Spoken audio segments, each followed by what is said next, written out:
Jackson Wolf had never meant to fall in love, not again.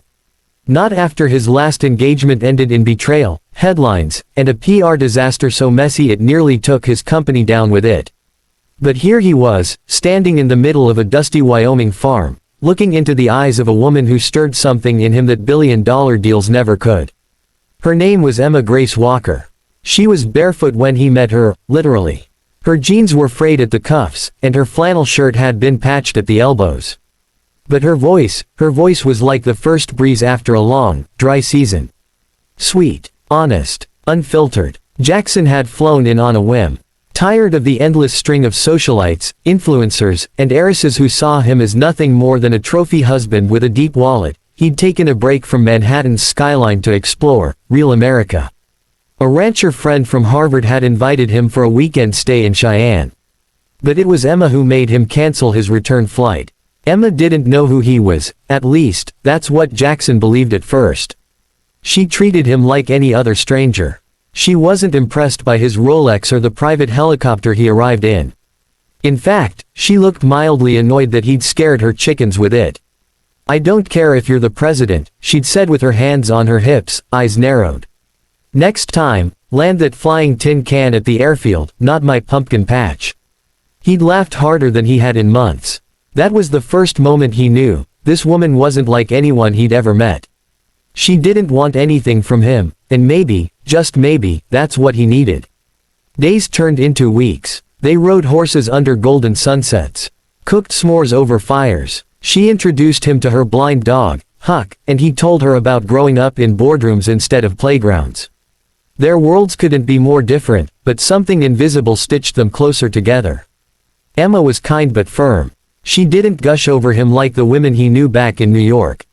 She challenged him, questioned his ethics, teased him when he got fussy over hay dust on his blazer.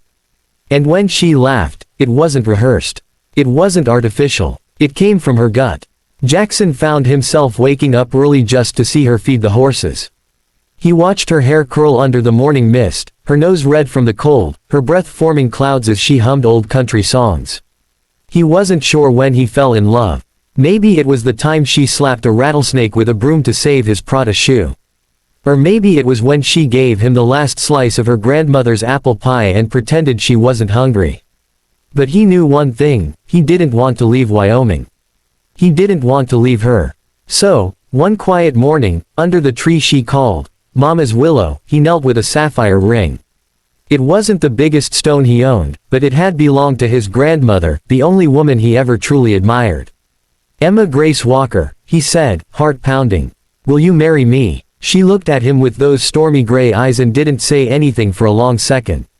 Then she whispered, "Are you sure you're not doing this just to prove something?" He smiled. "I've never been more sure of anything in my life." And just like that, the ranch girl from Wyoming said yes to the billionaire with wounds deeper than his bank accounts. But Jackson had no idea who he had just asked to marry him. He thought he was saving her from a quiet life in the middle of nowhere. He didn't realize she had already saved herself, long before he ever landed that helicopter. And the secrets she was hiding, the reasons she wore secondhand clothes and lived on a broken ranch, they weren't what he thought.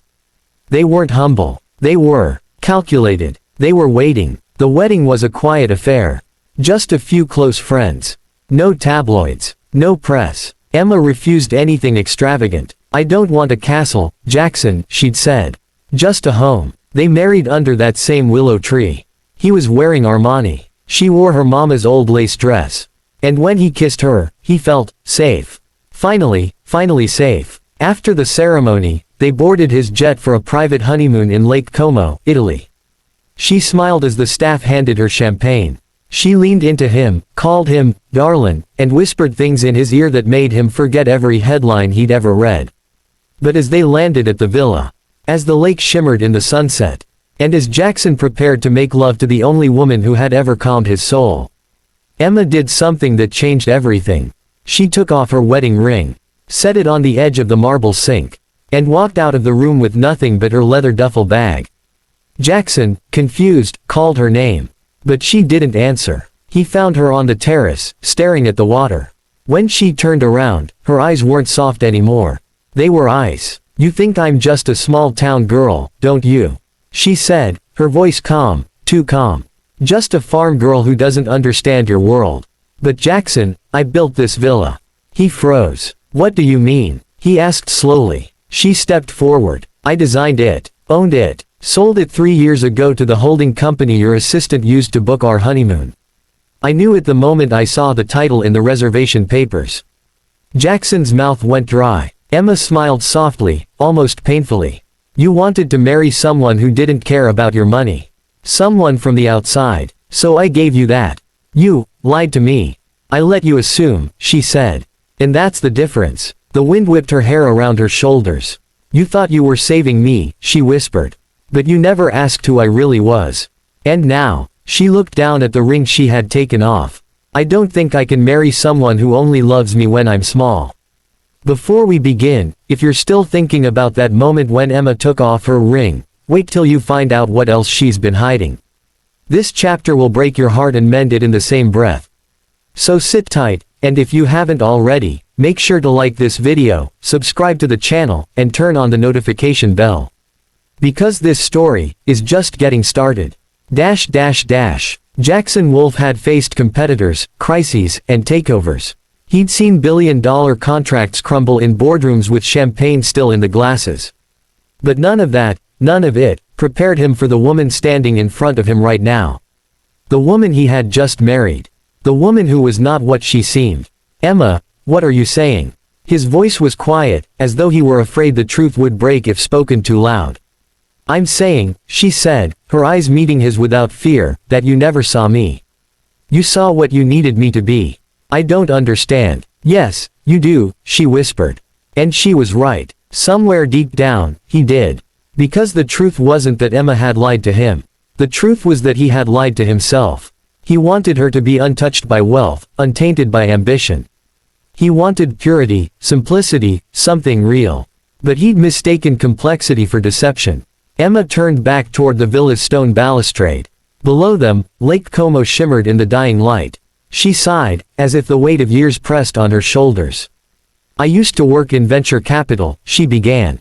Private sector. Women-led innovations. I was good, too good. Made my first million at 27. By 30, I'd built a firm that rivaled mid-tier banks. But the men didn't like that. Jackson blinked. You. Yes. Her lips curled in a sad smile.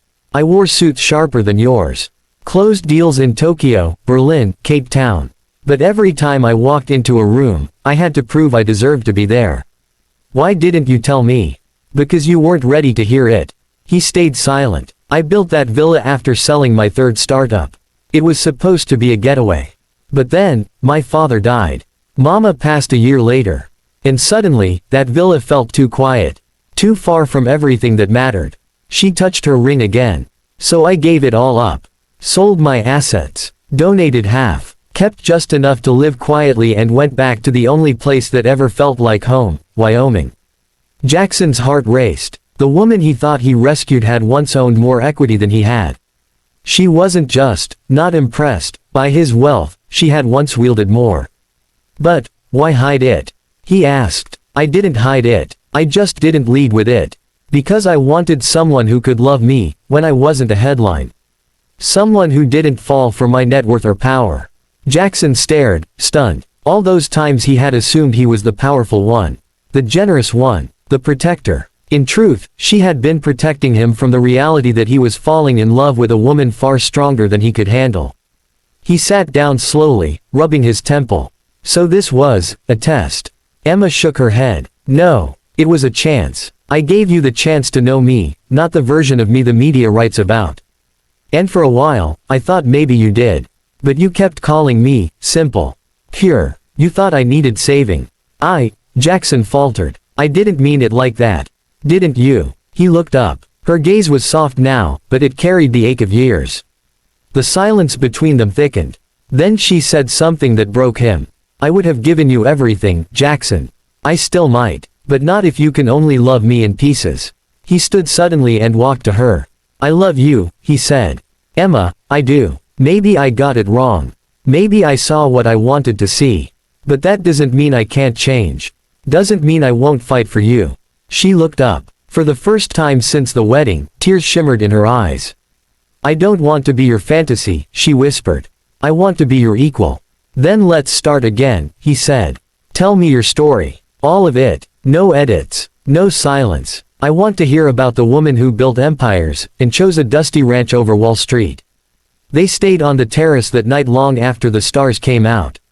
She told him about her mentors, men who laughed at her ideas before offering her partnerships when she made their portfolios look weak. She told him about betrayal, about love lost in boardrooms, and nights she cried into spreadsheets. She told him about her sister, who died in a car crash at 25, and how Emma had raised her niece until she went to college. Jackson sat and listened. He didn't interrupt. He didn't defend himself. He just listened. For the first time in his life, he was in the presence of a woman who needed nothing from him, but gave him everything anyway. And he fell in love all over again. But this time, with the truth. The next morning, Jackson did something he'd never done. He woke up before Emma and made her coffee. Burned toast. Spilled jam. He was a mess, but a smiling one. When she entered the kitchen, she laughed. "What are you doing?" He handed her the cup. "Being the man you deserve." Her eyes softened. He got down on one knee. "I proposed once thinking I was giving you everything. But now I know, you are everything. Emma Grace Walker, will you marry me again? This time, no illusions. Just truth." She laughed through tears. "Yes, you fool." They renewed their vows under the same willow tree 3 months later. This time, there were more people.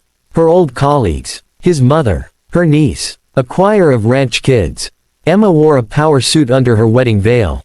Jackson wore cowboy boots. It was beautiful. Unscripted. Real. They bought a small company together a year later and turned it into one of the fastest growing ethical tech platforms in the country. But they still kept the ranch. And every year, on the day she took off her ring, Jackson gave her a new one, not because he needed to, but because he wanted to remind her. He now saw all of her. Not just the girl under the willow tree, but the warrior, the architect, the storm, and the calm. You thought it was over, but what if Emma's past isn't done with her yet? What if someone powerful, was watching, waiting, and ready to destroy everything she rebuilt? Buckle in. Because this chapter takes a shocking turn. And don't forget to like the video, subscribe to the channel, and hit the bell icon, because this emotional roller coaster is far from over. A year had passed since the second vows under the willow tree. Jackson and Emma had built a life grounded in love, truth, and a little bit of dirt under their nails. Their tech startup, Woven Ethic, was growing faster than projections.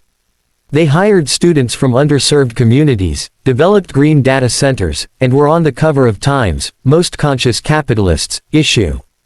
They were finally happy. Until a letter arrived. No return address. No postage. Just a black envelope slipped under their ranch's front door one rainy morning.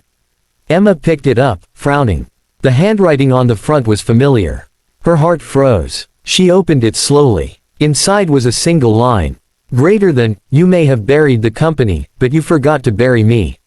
No name. No signature. But Emma knew exactly who it was from. A man named Dominic Crane. A name she had scrubbed from her memory. From her digital footprint. From every board meeting and every press release. Crane had once been her partner. Not romantically. Professionally. Brilliant. Ruthless. Dangerous. And obsessed with her. They'd launched a crypto-adjacent fintech platform together, VanePay. When the numbers started to grow, so did Dominic's ego. Then the threats began. The manipulation. The silent war for control.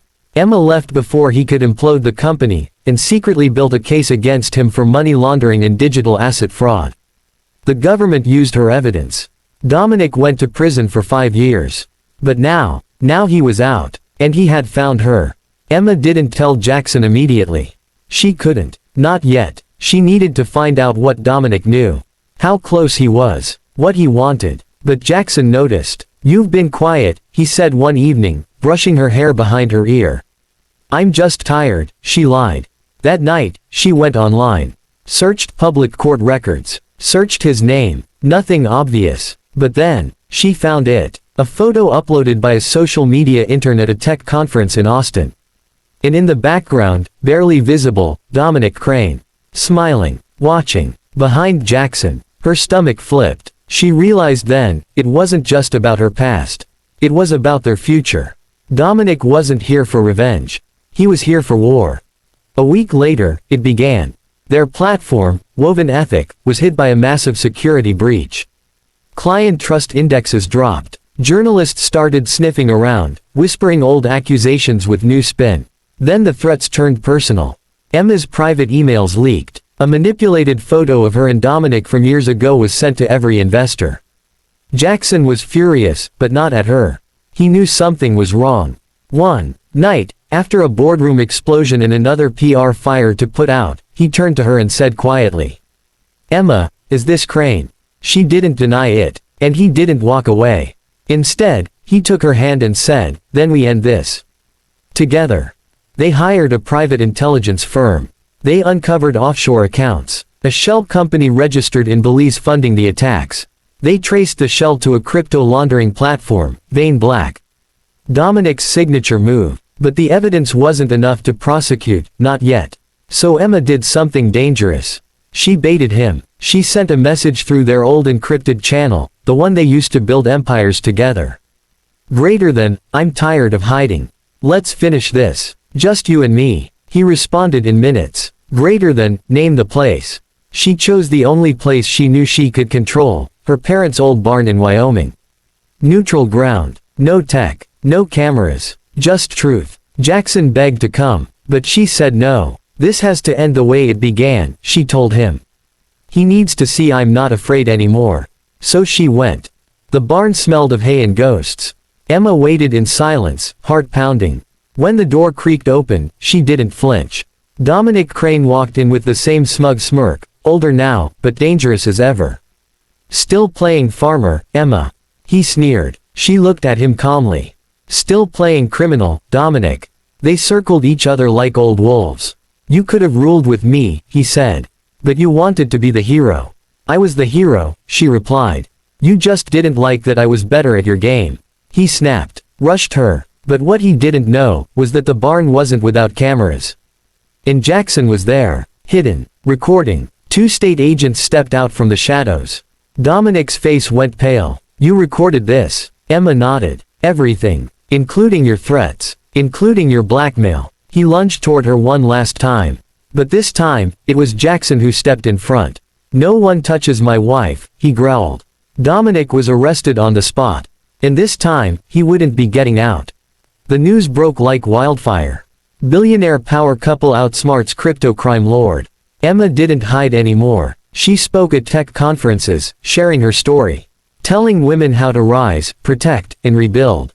Jackson supported her every step of the way. And on the anniversary of their vow renewal, he surprised her with a plaque, hung under the willow tree. It read, "Greater than, for the girl who took off her ring, and gave me a reason to fight." She laughed, cried, kissed him under the sunset. Not because they were perfect, but because they were unbreakable. Together.